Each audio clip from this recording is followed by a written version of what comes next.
ଆଜି ହେଲା ପବିତ୍ର ଧନୁ ସଂକ୍ରାନ୍ତି। ତ ବାପା ବୋଉ ସକାଳୁ ସକାଳୁ ଗାଧେଇ ପାଧେଇ ଟିକେ ଖରା ଖାଉଛନ୍ତି, କାହିଁକିନା ଶୀତ ବହୁତ ଜୋରେ ହଉଛି। ତ ତା ଭିତରେ ନନା ଆସିଗଲେଣି ଆମର ପୂଜା କରିବା ପାଇଁକା। କାହିଁକିନା ପ୍ରତି ସଂକ୍ରାନ୍ତି କି ସଂକ୍ରାନ୍ତି ଆମ ଘରେ ଗ୍ରହ ପୂଜାଟିଏ ହୁଏ। ତ ଗ୍ରହ ପୂଜା ସରିଗଲା, ତା ଭିତରେ ଆମେ ଚାଲିଗଲୁ ନନାଙ୍କର ଆଶୀର୍ବାଦ ନେବା ପାଇଁକା। ଆଶୀର୍ବାଦ ନେବା ଭିତରେ ସାଙ୍ଗମାନେ ଆପଣମାନେ କୁହନ୍ତୁ ଆପଣ କେମିତି ସଂକ୍ରାନ୍ତି ପାଳିଲେ। କାହିଁକିନା ଧନୁ ସଂକ୍ରାନ୍ତି ମୁଆଁ ପୂଜା ହୁଏ, ଆମର ବି ଏଇ ଟାଇପର ହିଁ ପୂଜା ହେଲା।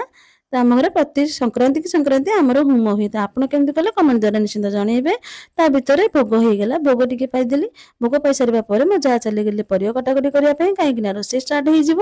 ତା ଭିତରେ ମୁଁ ଚାଲିଗଲି ଟିକେ ଶାଗ ଧୁଆଧୁଇ କରିବା ପାଇଁକା, କାହିଁକିନା ରୋଷେଇ ଆରମ୍ଭ ହେଇଗଲାଣି ଯେହେତୁ। ତ ରୋଷେଇ ରେଡି ହେଇଗଲା, ତ ଆମେ ଖାଇବା ପାଇଁ ଚାଲିଗଲୁ। ତା ଭିତରେ ଟେନସନ ରହିଲା ବାସନ ମଜା ଟେନସନ, କଣ ଆଉ କରିବା, ବାସନ ତ ମାଜିବାକୁ ପଡିବ ନା। ନିତିଦିନିଆ କାମ ତ ବାସନ ମଜାମଜି ସରିଗଲା। ସେପଟେ ମୋ ବଡ ଭଉଣୀ ଆସିଥିଲା, ତ ଅଳତା ଲଗେଇବା ପାଇଁ ମୋ ଯା ଟିକେ ଡାକିଥିଲେ। ଆମେ ସମସ୍ତେ ମିଶିକି ଟିକେ ଅଳତା ଲଗେଇଦେଲେ। ରହିଲି, ଜୟ ଜଗନ୍ନାଥ। ଭିଡ଼ିଓ ଭଲ ଲାଗିଲେ ସବସ୍କ୍ରାଇବ କରିବେ।